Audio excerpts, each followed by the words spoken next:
Hey guys, welcome along. As I showed you just the other day, this is my latest acquisition. I bought this for myself for my birthday last Friday. Today is Sunday, May the 5th. So yeah, this is basically the Revell command service module. They call it Apollo 11 spacecraft with interior. It's a pretty old kit. Although it says new on the box, it's just a new boxing, and it's a 32nd scale. It's got 83 parts. It's a massive 32.4 centimeters long, and it has a full, well, not a full, but an interior which can be displayed with clear parts and everything, which you'll see when we look inside the box. It's also one of these sets that Revell do with the glue, the paints and the brush, and these brushes I think are great. Kit number is 03703. As you can see here, it's a level 5, and it's just been reissued as it's celebrating the 50th anniversary, 1969-2019. So having a quick look around the box, here we can see we've got some. This is the usual thing that appears on every the paragraph that appears on pretty much every Revell kit, and it's just explaining about how fantastic. What a fantastic mission Apollo 11 was, and then it goes on to tell you about the different features and bits and pieces of this kit. We've then got some close-up images. Here you can see this is looking into the command module where the astronauts sat, and then we've got the display of the internal workings and bits and pieces of the actual service module itself. And these are the tanks. This one of these tanks that blew on Apollo 13, forcing it to return without looking at the moon, or without landing on the moon, should I say. And here we can see it's now been taken over by Revell of Germany, even though it's originally a Monogram kit produced in America, I believe. And then on the other side of the box, we've just got some the usual Revell picture here showing us the plastic parts. We've got some large clear parts there. I haven't actually been through the sprues. I've had a quick flick through the instructions, so I've got a rough idea of what's what, but as I say, a very rough idea. And then these are the paints we actually get in the kit, and they are the actual Revell aqua colours, so they're worth keeping, because if you watch the other videos you'll know that the Revell paint mixed with water is wonderful for brushing. So there we go, and then we've got some warnings over here and basic bits and pieces. So let's have a look inside the box and see what we get. And it is quite a large box, and it's top opening, which is unusual for Revell, although it is still this very flimsy cardboard, so yeah, they can't ever get top marks, can they? And the box is actually quite full. It's not like one of these, you know, I think it's their B26, isn't it? They've put in a massive box, and the actual kit inside would fit in something half the size. And then you've got that, if you look at Alex Modelling, he's done a review of the, well, many years ago, done a review of the Space Shuttle launcher, and that's, the box is split into 3 sections, and actually only 2 of them have got anything in, so they could have made the box a lot smaller. So there's our paints and glues and stuff, and our nice brush. I do really like these brushes.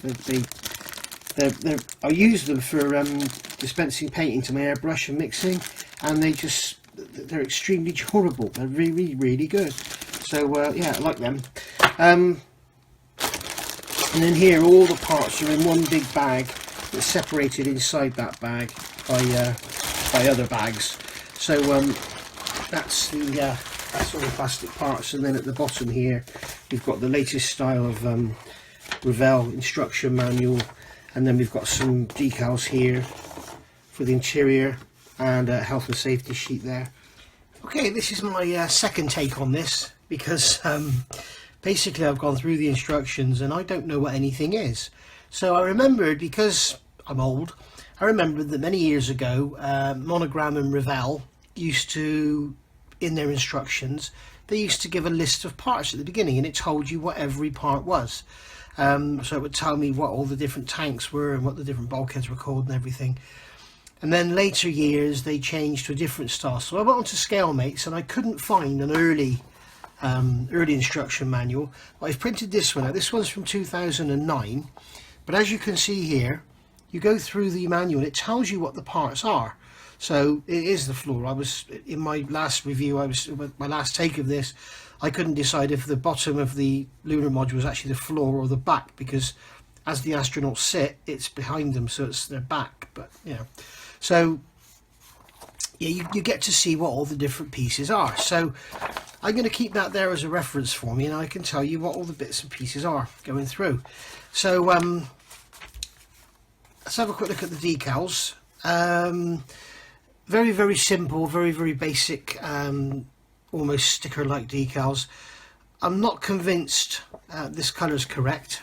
The images I've seen, unless the cameras were very poor in those days or something, all the images I've seen, the interior seems to be like a much lighter colour, more of a sky colour than this, more like of a bluey grey.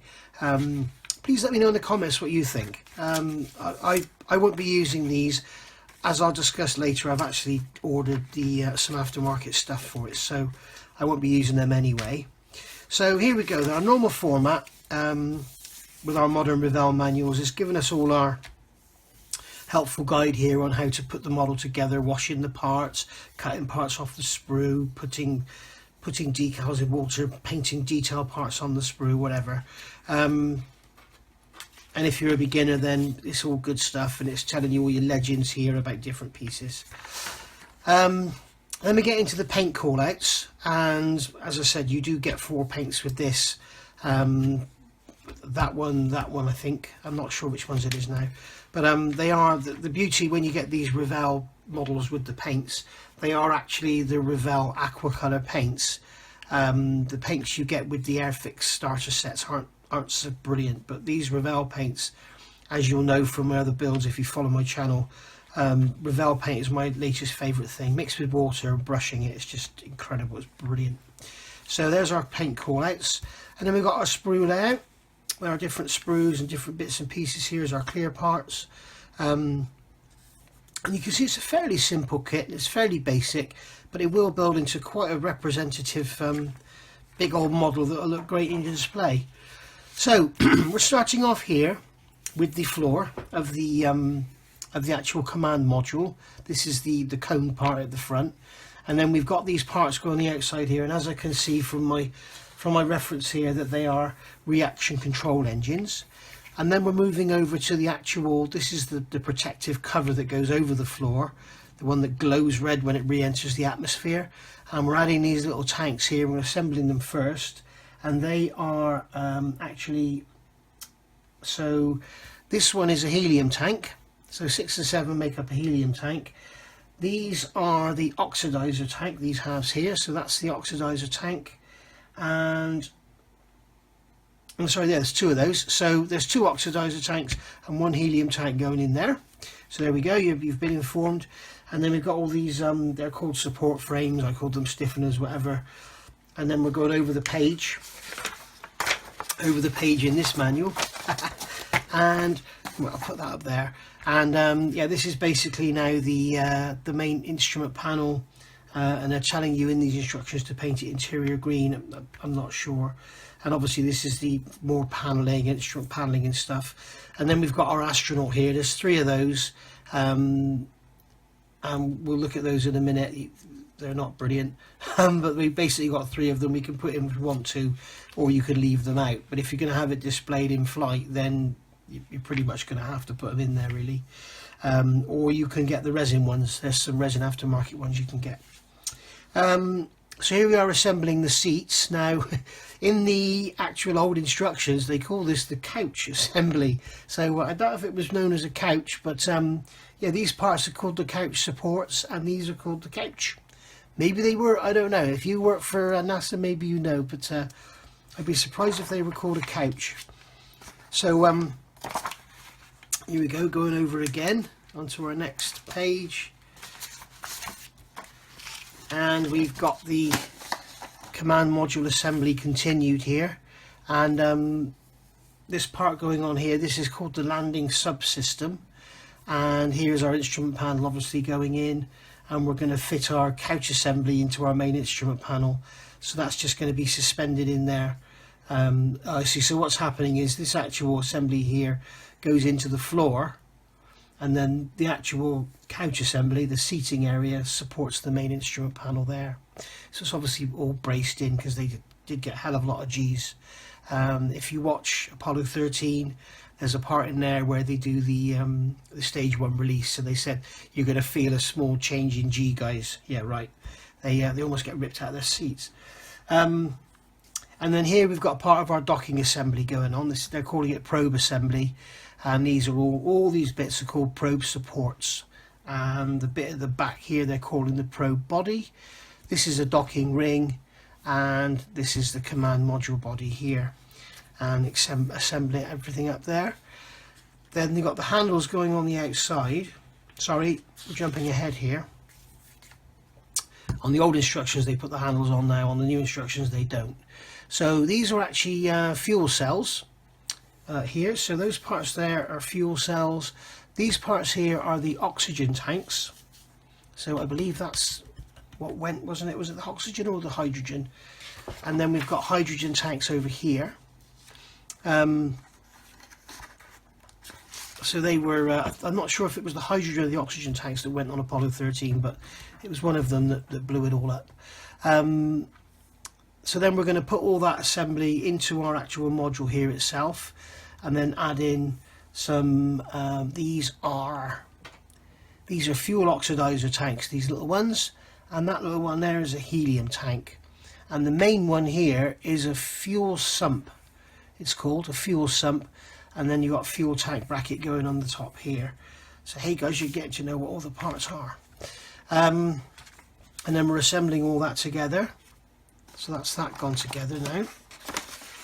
Then we're going to look at our service module bottom assembly. Now this is all engine parts here. So this is the back end where the engine nozzle is going to go, and then this is obviously the front end. This is where the actual command module is going to sit. So we're assembling everything up, and then we're putting the ends in, and then we're going to add the actual nozzles later. And then here we're adding, this is our antenna system here, so we're going to add that onto the rear end. And then we've got our control engines being assembled here, EVA handles going on here for the astronauts to grab hold of when they're outside, and then obviously thruster mechanisms or thruster motors going on.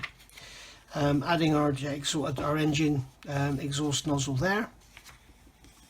They actually call this a nozzle extension in the old instructions, so I'm not sure if that's right. But yeah, this here, I know this is all the umbilical. This is just called a cap in their instructions, and these are VHF antennas. What's that? That's an EVA light, apparently. So yeah, interesting. And I think that is about that, guys. And then we got our final assembly, decals, and that's it. So that's it for the instructions. So I'm sorry if that was a little bit bitty with me going between the two, but I thought it was better to actually explain what everything was going through rather than just say fit this tank, fit this tank, fit this tank. So yeah, I would suggest if you've got this kit, go on to ScaleMates, look at the model, and then go back in history through its older releases and print off this. This is the 2009 instructions, and it tells you what all the parts are. You also get a different slant on the painting instructions as well. So let's have a look at the plastic. Okay, so I've got one bag open here, so let's have a look at some of these parts. This is our first little sprue, and the first thing I'm noticing here is that for a 1970 kit, this is extremely well moulded. I think it's 1970. It's extremely well moulded, and it's very, very sharp. The moulds have stood the test of time very well. So we've got our tanks here. These are our top and bottom tanks with their mounting bulkheads there. So they're all going to sit in there on view, lovely, all painted up. I would really suggest adding some piping and wiring to this to really make it pop. I'm sure there's loads of images for reference online. And then over here we've got our stand. This is our two-part stand, which goes together, two halves, and it says on here Revell 1970. There we are, China. So it is a 1970 kit. It says it in there as well. So yeah, interesting. And then here we've got the base. This is the bottom of the lunar module that you see coming back to Earth, all glowing red coming through the atmosphere. This is the floor of the actual lunar module. So this actually goes inside there, and as you look at it, the astronauts would be pointing, facing you now with their backs to that panel there. So little engines going in around here, they go around the base, and I can't remember what that part was called now. I did say back in the instructions, but that goes around the front, just in front of the, around just behind the docking mechanism. That's our instrument panel there, which is obviously featureless because it's covered with a decal, which I won't be using. So that's bag one. Let's have a look in the next bag. Okay, so in this bag we get our clear parts, which are our visible panels that we can look through, and you can see they are quite stunning. They're absolutely gorgeous, and something I am going to do while I'm here is cut these off, because they are going to break. They're going to break off, and when clear parts break off, they shatter and put all white marks all through your parts. So just going to get rid of that there like that now. So yeah, you can see they are extremely clear, no real distortion to speak of. Beautifully moulded. I've got a small scratch on that one, but I'm not going to worry about that too much. But yeah, very, very nice indeed. Really, really nice. Tiny flaw there, but I mean, that's nothing. But when you look at some manufacturers' clear parts these days, you know, if this comes out of a 1970 mould tool, then why can't everyone else do the same? It's quite incredible. So I'm going to put those to one side safely so that I don't damage those, and then I'll wrap them up in paper and put them away properly. And then here we've got our small sprue here. This is our support frames that go around the outside of the command module. And we've got our EVA handles. These are for the astronauts to keep hold of and clip themselves to when they're on the outside doing their spacewalk. These are our tanks that go around the base of the command module, and then this is the docking system here. So all that assembly there is going to look lovely. It all goes onto that post, and all that assembly is going to look lovely, you know, with a nice bit of metallic paint on it, varying shades, nice wash. That'll look lovely. Really nice. Really impressive how sharp all the moulding is for such an old kit. It is quite impressive. Then we've got our main sprue here. Well, not main sprue, but it's one of the main sprues. Here we've got all our tanks. I can't remember what they are for, but they're I do call them out in the instructions. Got the support here for the main fuel. They call this the fuel sump. I'm assuming it's a fuel tank. And then we've got a bulkhead here, which is going to go inside the clear panel on the actual service module. Massive exhaust. You can see how big that is next to my hand. Huge exhaust extension there for the engine, and here's the actual internal parts of the engine there by the look of it. Some more parts there. That's our light for the EVA, so they can have some light when they go outside. So yeah, very, very nice. All raised detail, obviously, and again, I think I mentioned before, you really could go to town with some wiring and bits and pieces and really make this pop. Make it look something special. And then final sprue for this bag, another white one, and I've got 3 astronauts. One's come off, that one's about to come off. There we go. So 2 astronauts and one on his own. So I've seen better, but I think with a bit of work and a bit of, you know, can't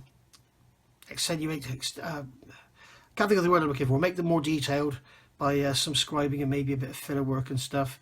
I think they could look a hell of a lot better.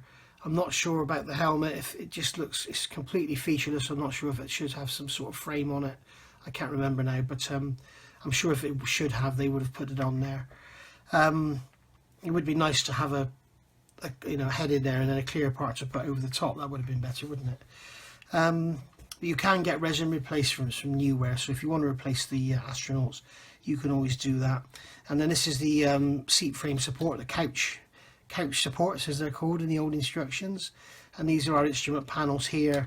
Obviously, again, featureless. They've got decals, but I'm not going to be using them. Well, I will be using them, but I'm going to be putting a photo etch onto them. So yeah, lovely. All very nice indeed. And if you didn't want to use the astronauts, you notice the seats have got all the full detail on them, so you could add some harnesses and stuff and they'd look great. So yeah, really, really impressed with that. Very nice indeed. Right, so it's our third and final bag. And these were on a sprue. I've cut them off because, again, like the clear parts, they were going to break off, and I was concerned that it would actually rip chunks of the plastic out. As you can see, it started to anyway. But there again, this is the main body of the service module. You can see here. So let's see what its sort of size it is when it's together. You can see it's quite large. Put it the other way up. What kind of diameter is that? Where's my rule? It is about 120 millimeters, just over 4.5 inches. So it's fairly sizable thing. And you've got, this is where the bulkhead's going to go in the middle, and then your tanks are going to go in here. Again, you've got this raised detail in here with everything. That can all be changed. Yeah, very nice indeed. All this is beautifully moulded. All these stiffeners or grills, whatever they are, and also worth noting, this is that they have actually given us a correct Apollo 11 service module with the actual grills going that way, not that way. The block ones were that way. The block twos were running round circumferentially rather than longitudinally. So again, we've got hinged panels here, all raised. That would look quite nice if you just scribed those lines in and then left the hinges raised. That would look good.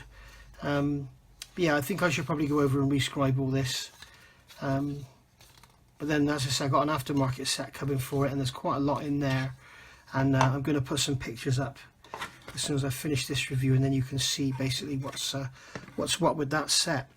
And then here we've got the base. I'm not quite sure what this is. I think this is probably a cover that goes over the motor itself to protect it. This is actually the top of the service module, so your command module is going to sit on top like that. As I say, as I mentioned earlier, you got all that interesting information about how it all came apart, with it all being sheared off and everything, and yeah, very interesting.